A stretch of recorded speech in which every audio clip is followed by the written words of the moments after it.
Hello everyone, my name is Yubin Choi from the Department of Electronic Engineering at Azure University. In this video, I will present my project on the image-based visual servoing control of an omnidirectional mobile manipulator using Simulink and ROS. Let's start with the motivation. The global mobile manipulator market is expected to grow rapidly at an annual rate of 17.3%. This indicates a massive increase in industrial demand over the next decade. Regarding the type of mobility, omnidirectional mobile manipulators are the overwhelming favorite. A similar trend is observed in the vision sector. The rapid growth of global 3D machine vision market confirms that precise visual perception is becoming a critical standard for future robotics. Driven by these two major trends, the intersection of agile mobility and visual precision has become critical.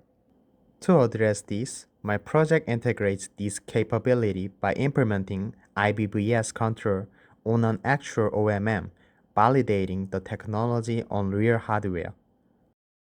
Now, let's dive into my core algorithm, IBVS. First, I define the error as the difference between the current feature points and the desired ones.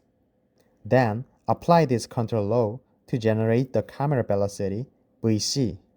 Here, the interaction matrix L plays a crucial role. It acts as a bridge, mapping the 2D pixel changes to the actual 3D robot motion. As you can see in the image, I can precisely control the OMM to minimize the error and align with the target. In other words, it aligns the current feature points on the screen to the desired feature points. Here is the experimental setup showing the data flow. To bridge the hardware and the control logic, I utilized ROS for communication and Simulink for control logic. Especially, the Simulink ROS toolbox allowed me to build the entire communication environment using simple block diagrams, saving a significant amount of development time. As shown in the bottom blocks, I used the published blocks to send velocity commands directly to the robot. Simultaneously, I used the subscribe block to receive real-time feedback, such as pixel coordinates and joint states. This block-based environment enabled a seamless bidirectional control loop without complex coding. Here is the Simulink implementation. The figure shows the overall view, and the model consists of three main steps. First is the data pre-processing step.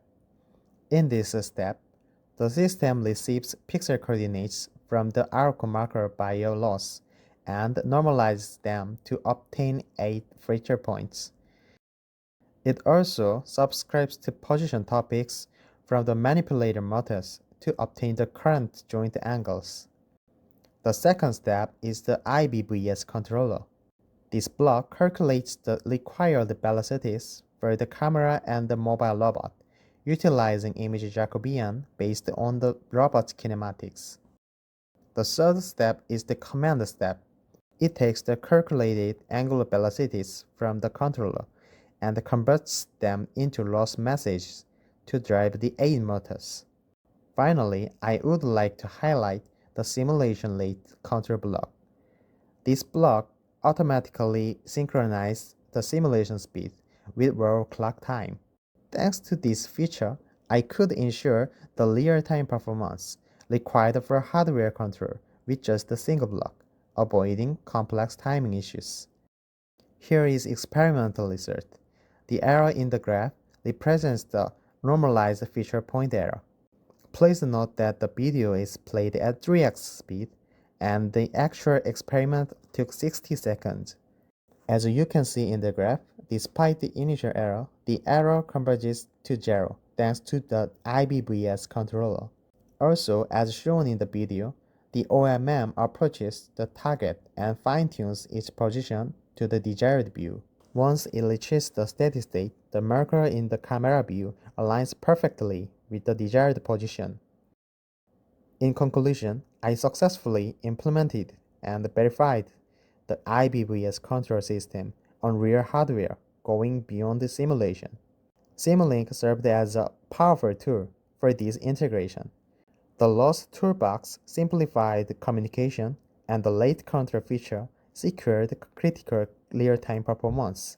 Through this project, I confirmed that a Simulink-based approach is highly efficient for developing real-world robotic applications. Thank you for listening to my presentation.